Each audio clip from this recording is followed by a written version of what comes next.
Corona ਤੋਂ ਬਾਅਦ ਬੱਚਿਆਂ ਦੀ ਪੜ੍ਹਾਈ 'ਚ ਅਹਿਮ ਰੋਲ ਨਿਭਾ ਰਹੀ ਹੈ ਆਨਲਾਈਨ ਪੜ੍ਹਾਈ। ਇਸ ਆਨਲਾਈਨ ਪੜ੍ਹਾਈ ਤੋਂ ਬੱਚਿਆਂ ਨੂੰ ਕੋਈ ਫਾਇਦਾ ਵੀ ਹੋ ਰਿਹਾ ਹੈ ਜਾਂ ਫਿਰ ਸਿਰਫ ਕਲਾਸਿਸ ਹੀ ਲੱਗ ਰਹੀਆਂ ਹਨ, ਜਿਸ ਦੇ ਨਾਲ ਬੱਚਿਆਂ ਦਾ ਮਾਨਸਿਕ ਵਿਕਾਸ ਨਹੀਂ ਹੋ ਰਿਹਾ। ਇਸ ਨੂੰ ਲੈ ਕੇ ਨੈਸ਼ਨਲ ਇੰਡੀਪੈਂਡੈਂਟ ਸਕੂਲ ਐਸੋਸੀਏਸ਼ਨ ਦੇ ਵੱਲੋਂ ਰਿਸਰਚ ਕੀਤੀ ਗਈ, ਜਿਸ ਵਿੱਚ ਪਾਇਆ ਗਿਆ ਹੈ ਕਿ ਬੱਚਿਆਂ ਦੀ ਪੜ੍ਹਾਈ ਆਨਲਾਈਨ ਐਜੂਕੇਸ਼ਨ ਨਾਲ ਚੰਗੀ ਤਰ੍ਹਾਂ ਨਹੀਂ ਹੋ ਪਾ ਰਹੀ।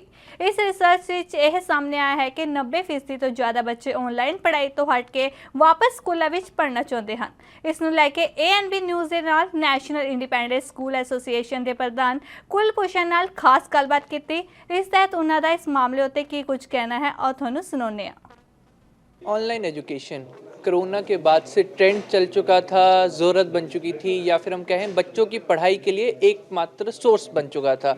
कई पेरेंट्स ने इसे एक्सेप्ट किया, कई पेरेंट्स ने इसकी काफ़ी निंदा भी की। कई लोगों के पास मीडियम्स नहीं थे, जैसे फ़ोन्स की बात करें, पर अब काफ़ी कॉमन हो चुका है। पर क्या ये एक्चुअल में बच्चों के लिए लाभदायक रहा था? हमारे साथ कुलभूषण जी हैं, उन्होंने एक रिसर्च की है, उनसे ये बात करते हैं इस पर एक बात इनकी तरफ से कही गई कि ऑनलाइन जो पढ़ाई की गई उससे बच्चे प्रमोट नहीं हुए। कहने के लिए तो भले ही अगली क्लास में चले गए, पर एक्चुअल में उनको डाउनग्रेड होना पड़ा मेंटालिटी। आइए उनसे बात करते हैं कि आखिर ऐसा क्यों कहना है।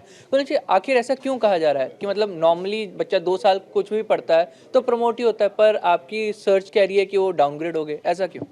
देखो, पहले तो मैं आपको ये प्रश्न आपने कहा कि ऑनलाइन की लोगों को आदत पड़ गई है, लेकिन हमारी सर्वे से या रिसर्च से ये निकल के आया है कि 98.6% स्कूलों ने, बच्चों ने ये ऑनलाइन को नकारा है कि वे उसमें उनका इंटरेस्ट नहीं है, उससे उनको लाभ नहीं है, उसमें उनकी रुचि नहीं है।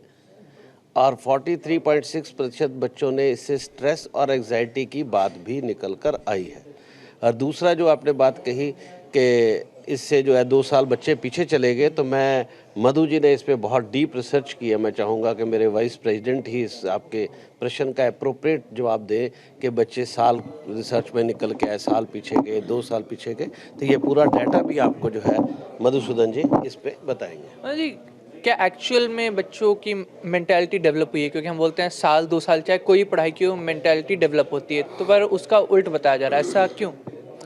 देखिए, ऐसा है, अगर हम ऑनलाइन में ड्राइविंग सिखा सकते हैं और अगर ऑनलाइन में साइकिल चलाना भी सिखा सकते हैं तो एजुकेशन भी हो सकता है। तो एजुकेशन में ऐसे चीज़ है जहाँ बच्चे फील करना चाहिए, टच करना चाहिए और उसको इंटरपर्सनल रिलेशंस रहते हैं, ये सारे चीज़ ऑनलाइन में मिसिंग होते हैं।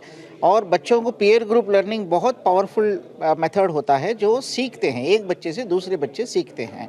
तो ये सारा गैप होने की वजह से बच्चे जब यूजुअल रेगुलर टाइम पे भी अगर उनको समर के लिए अगर उनको एक 1.5 महीना या 2 महीने का अगर उनको छुट्टी मिला, तो जब वो फिर क्लास में आते हैं तो फिर वो उसको सेट होने के लिए एक 10-15 दिन का टाइम लगता है। तो अभी एक लगभग 18 महीने का लॉकडाउन की वजह से बहुत बच्चों के पास, हमारे सर्वे में ये रिवील भी हुआ है कि प्राइवेट स्कूल्स में हम करें, सिर्फ ये प्राइवेट स्कूल्स में भी लगभग 40% बच्चों को ऑनलाइन एजुकेशन के लिए उनको डिवाइसेस नहीं है और उनको दिक्कत है, और जिनके पास है भी फिर वो उनको भी 12% उनमें से इंटरनेट कनेक्टिविटी का इशू आ रहा था, उसका ऑपरेशन इश्यूज आ रहे थे।